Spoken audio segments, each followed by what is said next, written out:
been watching at our opens recently, he has been working on a blue-green combo Enchantress that he has still been working on. He's been undefeated in games so far today, and apparently he still seems to be. He is up a game against Bant. The Bant player, Schlepphorst, has managed to find he has a Kasali Pride Mage in play and an Ethersworn Canonist, and appears to have quite a clock going on. So, for those of you just aren't aware how Chris Andersen's deck is different than most Enchantress decks, it is a combo Enchantress deck. It revolves around a combo that uses Words of Wind, Cloud of Fairies, some number of Enchantresses in play, and then a land with lots of wild growths on it. Right. And people have tried to play this deck for years and years, and it's actually pretty good now. Yeah, Chris Andersen swears by it. Says right now you'd be silly not to consider this one of the main players in Legacy. We were talking with him about the deck yesterday. It's easily his best. He thinks the choice that he's going to be making at tournaments coming up here. Right. Now, if you don't recognize the card all the way to the right on Chris Andersen's Morm, I don't blame you. That's a dueling ground. Yeah, so dueling grounds where only one creature may attack and only one creature may block. Exactly. And like an old-timey Silent Arbiter. So we have the swing from Knight of the Reliquary. So Knight of the Reliquary, unsure on its size right now. Yeah, we'll find that out for you. Yeah. We probably have a Knight of the Reliquary die as well as a Tarmogoyf die down there. And yeah, as you can see, Chris Andersen, a grip full of spells. He has 7 in hand. There's not much he can do with that Canonist in play. Now, this is post-board, so Chris has, he probably has at least some combination of Seal of Primordium and Crozing Grip in his deck. Right, he's going to need some way to deal with this Canonist. And maybe a Harmonic Sliver as well. So he currently is fetching Dryad Arbor, possibly just to chump block with.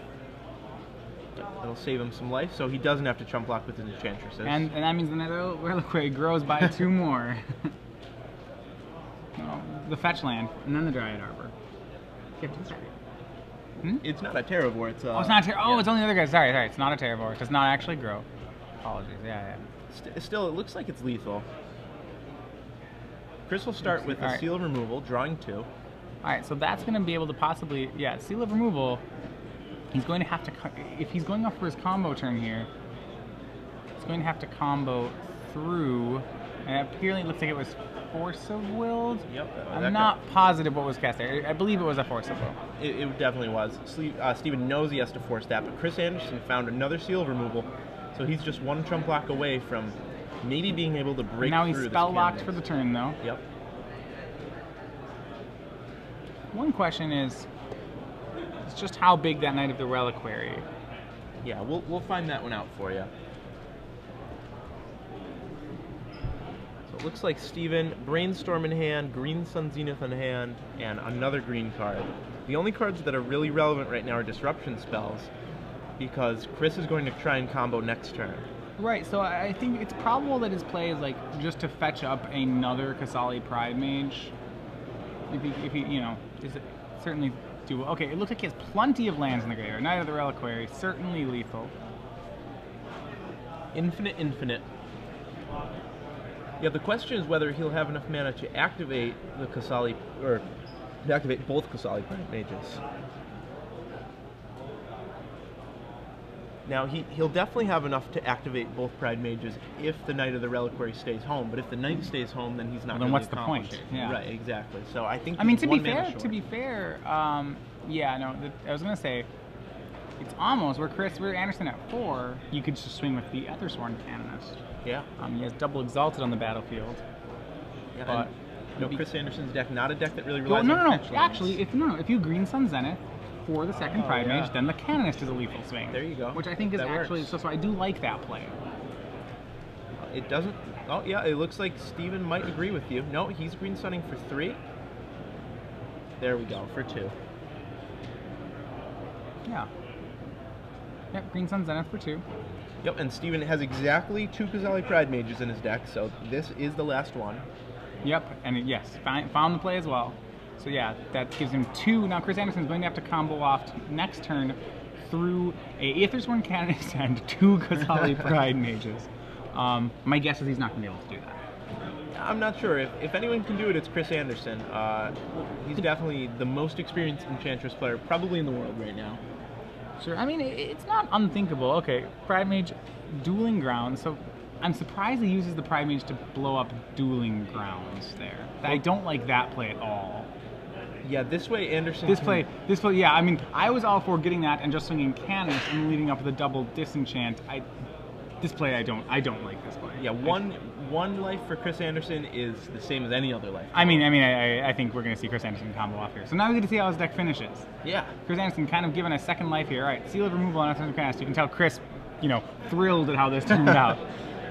Yeah, he didn't, he expected to get to cast one more spell for the rest of the game. Seal of Removal is canned unsummon. You play it and then you have an unsummon waiting on the table for you. All right, so I'm believing he has all the combo pieces. We'll get to see this thing in action. It's pretty good. Yep, he's in the tank right now. He has many more Enchantresses. He has the Words of Wind. I think right now he's missing a Cloud of Fairies. He's missing a way to generate a lot of mana. And that's what he has to find. Not sure what that middle card is in his hand above the words. Alright, so second Argothian Enchantress. Now he's going to play Wild Growth on his land. That nets him 1 mana but draws him 2 cards. He has a Utopia Sprawl and an Elephant Grass, so he's tapping that for 4. So now he has 4 green in his mana. Sorry, yeah. 4 green. I'm not sure what color Utopia Sprawl's on, but we'll see. Eternal Witness, so it's floating on mana. It's going to get Cloud of Fairies here. So now 2 lands, 2 mana. He's out of mana to cast Cloud of Fairies. It's going to untap 2 lands, giving him 5. He looks to be certain to be comboing off here. Well on his way. Right. So 0 mana in his mana pool. Remember that he's going to get a lot of Storm going here. I believe, Storm is not typically how he wins, so he's not tracking Storm. Yeah, what he's eventually going to build up to, he'll either bounce all of Steven's permanents, or he'll Living Wish for an Emrakul, and then attack. So he's going to draw 2, putting another aura on that same forest. So that actually is not spending any mana. Right. And now, what he needs to do, he has to get Words of Wind in play. I think, so he's going to play this face up, and this is a typical thing that combo players will do so that their opponent can concede at any time. Right. Also, probably for the benefit of us watching at home, so we don't have to try and figure out. So if you're playing along at home, he now has 5 mana. 3 of it is likely going to be spent on Words of Wind. He'll start with Seal of Removal. Okay, so he's going to generate more mana here by starting with Seal of Removal. Right. This will bounce his Cloud of Fairies, netting him a real lot of mana. Draw 2. Yep, they're lands. He puts them over there. You can't use them. I don't know if he's made his land drop for the turn. I believe he has. Probably. Right, 2 more mana. So now he has 2 mana floating left, uptapping 2 lands with Cloud of Fairies. This gives him access to, he has 2 mana and play a virtual, if he taps out he has 8 to work with. Right. 3 of which will certainly be cast on Words of Wind. So that's 7. Yep, there's the words. Now remember, you can't replace these draws. Words is not actually in play yet. So just Elephant Grass and Wild Growth. That should be plenty. So he still will have 4 mana floating. And now we're home free. So he has 3 mana. With his first draw, drew 2 cards off. In the second draw, he's going to activate Words of Wind. So instead of him drawing a second card, he's going to put his Cloud of Fairies back in his hand, and Steven Schlepphorst is going to have to bounce a spell. Right. So, and here now we're at a loop where Chris Andersen will get to bounce all of Steven's permanents. Right, Cloud of Fairies is going to keep coming. Yeah. All right, Steven Schlepphorst concedes. So in case you're wondering, so what happens there is Chris Andersen will cast 1 1-drop enchantment to draw 2 cards. One of those 2 draws will bounce Cloud of Fairies. Right, and one of Steven's And actually, permanents. both of them could probably, and then the other one could bounce Eternal Witness. One bounces itself. Well, no, sorry, it came out. It bounces a different 1 mana enchantment or something like that. Right, exactly. So he continues every loop. He's basically replacing 2 draws while netting mana. One of the 2 bounces draws he replaces bounces his own Cloud of Fairies. Eventually, all of Steven Schlepphorst's permanents are gone. Right, exactly. And with only 6 permanents, that actually doesn't even take that many iterations. Nor does Chris Andersen have to go infinite to do that. Right, so Steven Schlepphorst defeated 2 games to 0. I wonder whether Chris was able to actually combo off through a double Pride Mage that turn. Yeah. It seems like... Your line was definitely a lot better there. Well, I mean, but